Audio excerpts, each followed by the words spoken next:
So wood mulch, we used to carry, there was a local compost yard. I used to work with him when I first started to build the soil. And he had a screening machine. So he would take his compost that took a year or two to make, and he would screen it.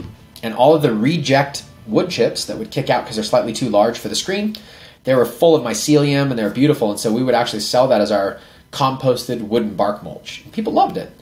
But even when I used it, I would notice that much woody carbon, it didn't seem to break down into soil nutrients as fast for a living soil. But it attracted a lot of the roly-polies. And those little guys, although they seem great and they are of benefit, if you get bark mulch and you get a proliferation of them, which they often come in the bark, you can have 1 million of them. And they literally, once they run out of stuff to do or overpopulate, they will start climbing your plant. They will start stripping the stalks, eating leaves, eating seedlings.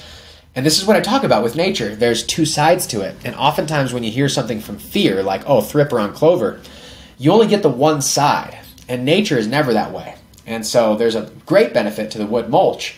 But I'm trying to tell you the other side, that these beneficial insects that are of benefit, if a population outpaces any predator, I mean, it's almost like you need to put some little birds in there and eat them all or something. Like, it gets bad.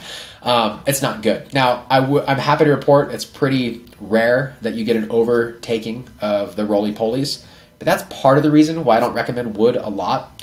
The other reason is people ask a lot of questions, and they used to be like, well, is this wood allelopathic, and does it have chemicals that kill the other tree that grows near it? Will that ruin my soil? You can't use cedar. What if I... Basically, from what I've learned, anything works as mulch. But if you start mixing it in the soil, now you should be asking questions about what type of bark it is. So hopefully that helps, or what type of wood chip it is. Other thoughts. Wood chips are used for a different purpose than we use them for. So when you look up regenerative farming, a lot of times you'll have conversations about wood chips. And the best, I believe, are the ramial wood chips, which are very young trees. And when they're cleared out, you have very fresh, more easily absorbable carbon that's not so lignin, that's not so hard to decompose. And you put it through a chipper, and you don't have to take the whole tree, just some branches, right? So you're not killing a tree.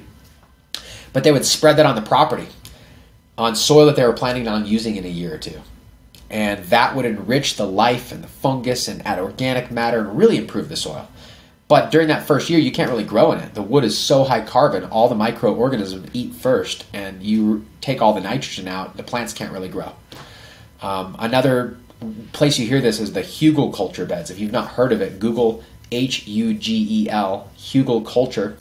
And it's a method of digging a hole, burying old rotting wood, and then building a mound on top and growing that way. But the first year, that wood does tend to rob some nutrients.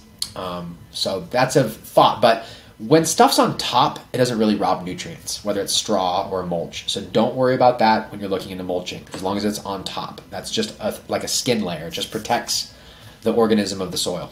This clip is brought to you by AC Infinity. Use discount code MrGrow at 15 to save on any of their products.